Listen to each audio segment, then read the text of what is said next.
Welcome to the Rick Helps Real Estate Show, where after a while, the little voice in your head says, why am I watching this?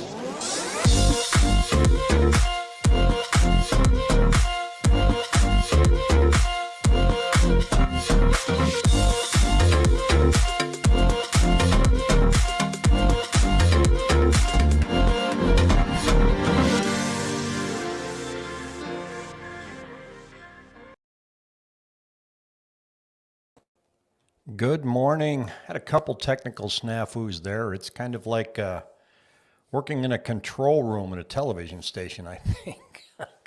Wait, this mic's on, that mic's off. So I used to work at a radio station just for a hobby back in the late 70s. Back then, everything was done with 8 tracks.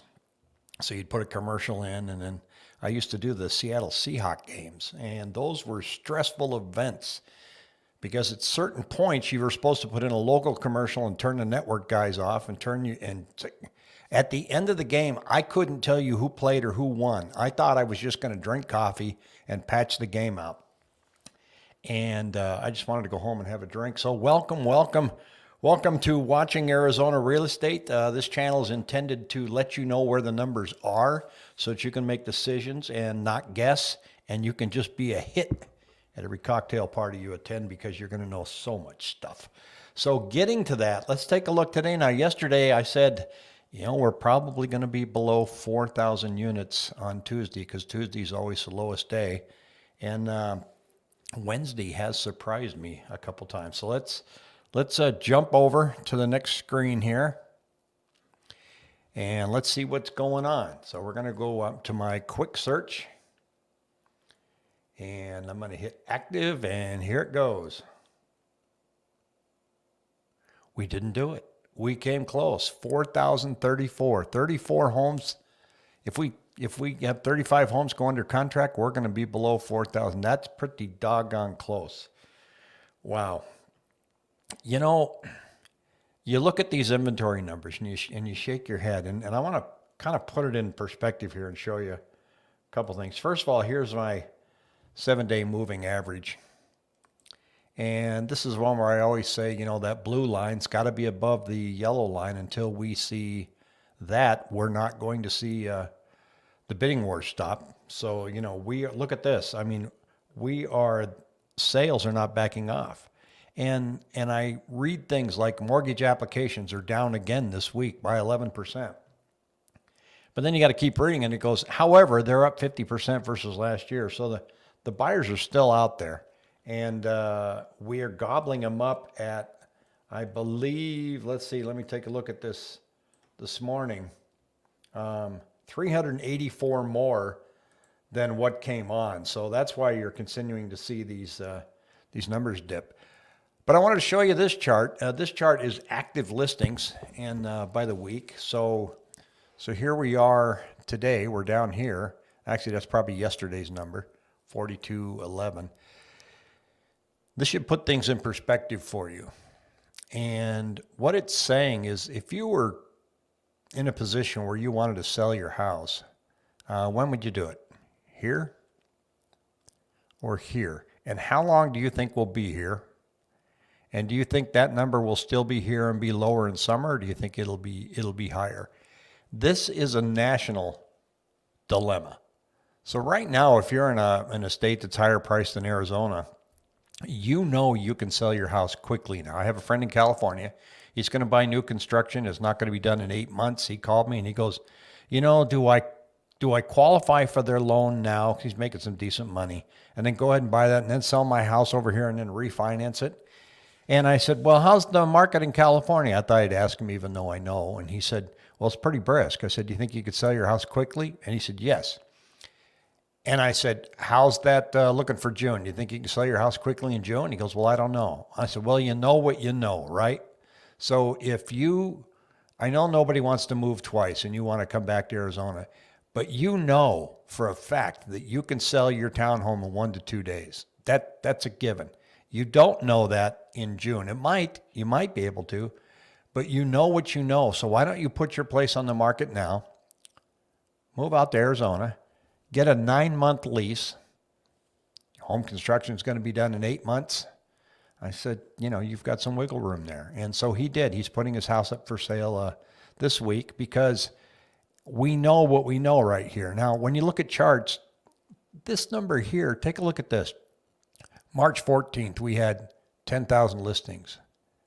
And then March 21st, they came up to 1095. And then they came up again and up again and up again and up again. So if you're a real estate agent or if you're someone that's thinking of listing your house and you're looking at that number from the middle of March to the middle of April, what are you thinking? Because you don't see this. You're thinking, all right, this stay-at-home situation that we have right now is going to be brutal. Inventory is going to be up here before you know it. That looks terrible. This is going to be really bad for real estate, and you could just see it. It was climbing exponentially every week. Here we go. People are selling their homes. Unemployment's going to be rough. It's going to be bad. And then interest rates plummeted, and then there went the inventory, and it kept going down. But my point is, when you're in the middle of the chart and you see a trend that's going up, you make assumptions. You make assumptions like, well, here it goes. Bitcoin, classic example. Everybody's getting into Bitcoin. Bitcoin got up to $60,000 over the weekend. And what is it today? I think it's 43,000. But every analyst, you said, here it goes, it's going to be $100,000. Well, here's this inventory now, and you're looking at it, and you're staying at home, and the economy, everything's laid off, the mall's closed, we got an 8 p.m. curfew. Well, this is going to continue. It's going to get ugly. It's going to be really bad.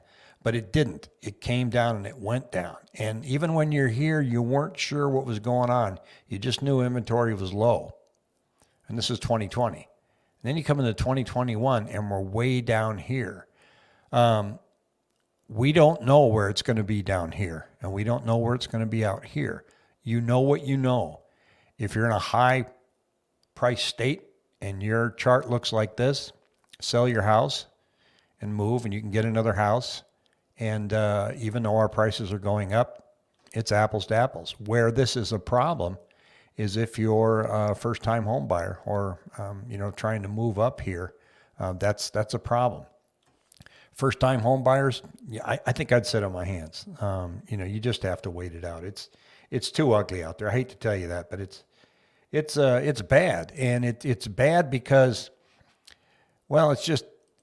I don't want to see you eat up all of your savings to outbid somebody. And I know I've been saying this for days, but I don't want to see you save $50,000 and then not have any money left to even fix one thing at the house when you finally get it because you had to beat out 10 people to overbid on the property. So whereas if you are making a ton of money off of your house in, I don't know, New Jersey, you can come out here and you can afford to maybe even pay cash for a home in Arizona, or at least you've got enough equity to work with where you can participate in that bidding war, then you're okay. So it's tough. New construction, what makes new construction tough right now is just that it's taken so doggone long. I mean, they have contracts out there that say, well, we're projecting that your home's going to be done in 6 months, but you have to sign a contract that says, however, it may take 2 years. So you can't back out of this contract for 2 years. You can't lock in an interest rate for 6 months. So you need to really be on top of with your lender and talk to them about what your options are and when am I, if interest rates spark up, what do I do? Can I get out of it? And the short answer is, well, maybe not. And we're going to talk about that at length on Friday. Now, interest rates continued to go up this week. We might see a little bit of relief today. Chairman Powell at the central bank spoke yesterday, and he just made it very clear. He goes, look, we are going to be supporting this market for a long time, supporting the economy. And he says, while we're seeing some spikes in inflation right now, I don't feel it's sustainable. I think it's just an anomaly. And until we get inflation that looks like it's going to stick around and we have low unemployment, we're not backing off anytime soon. So he's telling everybody, rates are going to be down. But the bond market and the treasury market are not convinced yet. They think inflation's coming. So they're giving mortgage rates a bit of a hiccup this week. So, get with your lender and look at the charts. That's out of my area of expertise. but it doesn't look to me like it's going to spike up. The interesting thing is that I see is sales activity backed off, this week nationally. It certainly didn't in Arizona. You can see the 7-day moving averages is out there, but it's very interest rate sensitive. Now, imagine what's going to happen to the market, and we call it a taper tantrum. And Chairman Powell said, we're going to give you plenty of notice if we're going to change anything. You're going to have lots of time. Well, I guarantee you the day he gets on TV and says, okay, we're going to start gradually backing off on our purchases, that everything's going to go to hell in a handbasket. If this economy is moving because of central bank support and low interest rates, if he even hints that rates are going to go up, you're going to have another taper tantrum like we did in March 2018. In other words, they started tapering off on their support and rates went nuts and sales just died. And so you want that blue line to get above the yellow line? Just get Chairman Powell on TV and go, we're thinking about backing off a little, and you watch, the whole thing is going to change. Now, on the Cromford report, not a whole lot to report in their commentary yesterday. They just kind of talked about where prices were in relationship to other cities, which, quite honestly, I don't care if we're beating Seattle or not. But the national average was we were up 10.4% in growth in prices. So when people say, well, what are prices like, or what's inventory like in Phoenix compared to, just assume it's the same. Everybody's in the same boat. So it's going to be a rough ride here for a while. Now, there have been the number of listings that are coming on are at the same pace that they've been. So when you set up a search with your agent, ask them to include the Coming Soon tab as well. Now, the Coming Soon tab in the MLS is not as accurate as I wish it could be, because a lot of times they'll say, oh, this is nice, this is coming soon. I click on it, it's been on the market 3 days already. It's like, well, what the hell? But there are the occasional ones that you can select that you're going to find that they're coming on the market in a couple days, or they're coming on the market next week. So when an agent goes in and sets up your listing, your search on the MLS, he's going to select active, because you don't want to see things that are under contract. Have him also him or her throw in the Coming Soon listing so that you might see some stuff that's coming on.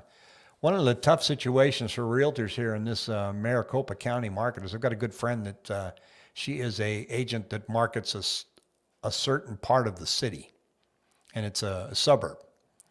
And so all of her marketing is around that city. She's the, I'm just going to say city Y girl. And she called yesterday. She goes, how do I continue to market myself in this defined area to do my real estate business when there's only 6 houses on the market? And I said, well, you don't. You got to get in the car and you got to go to Queen Creek. You got to go to Surprise. You just can't. If I was going to be the real estate agent for Ocotillo, good luck. They got 5 homes, So, okay, we have a choice. We have one for $549 and one for $1.5 million. Which one do you want? So, Ferris, do you think we will end up having 35 or 40-year mortgages in the future? Great content you're putting out. Thanks. That's certainly been bandied about. But you usually don't see the 40, 45-year mortgages unless rates are going up. Right now, there isn't a problem with people getting mortgages. So you don't see them extending the time, for payment unless we get up to a higher rate. So if we get up to 4.5 at the end of 2022 and it's having effect on the market, they'll start doing things like that. They'll start saying, well, let's, hey, we got a 40-year mortgage here for you. It's going to lower your payment by $150 a month. Okay, cool. I'll try that. But you won't see it in a market right now that's this brisk. The housing market right now does not need any more adrenaline. That's the problem. The market needs some stability. And that's why I think this $15,000 tax credit that they're offering for first-time home buyers is just, in my world, it's a non-starter. We don't need it. First-time home buyers, yes, you could use some help, but how helpful is it if we've injected this $15,000 that people can have that make more of you get in your car and go out find a house that you already can't find? So that doesn't make any sense. And it's going to make you look good on paper. Oh, the government gave me $15,000. Yeah, well, they completely torpedoed the entry-level market because that house that was $350,000 is now $450,000 because everybody wants the same thing. So I'm opposed to that. But I'm not a government official, and I can't have any influence on what they do. I can only passively just sit by and watch and shake my head. So, reminder that on March 3rd, we're having the senior analyst on from the Cromford Report. So put that on your calendar and stick to it. Stick with us because that is going to be a real deep dive into the market. So March 3rd coming up. And this Friday at 3 o'clock when I meet with Pat, we're going to do a deep dive into the sales contract.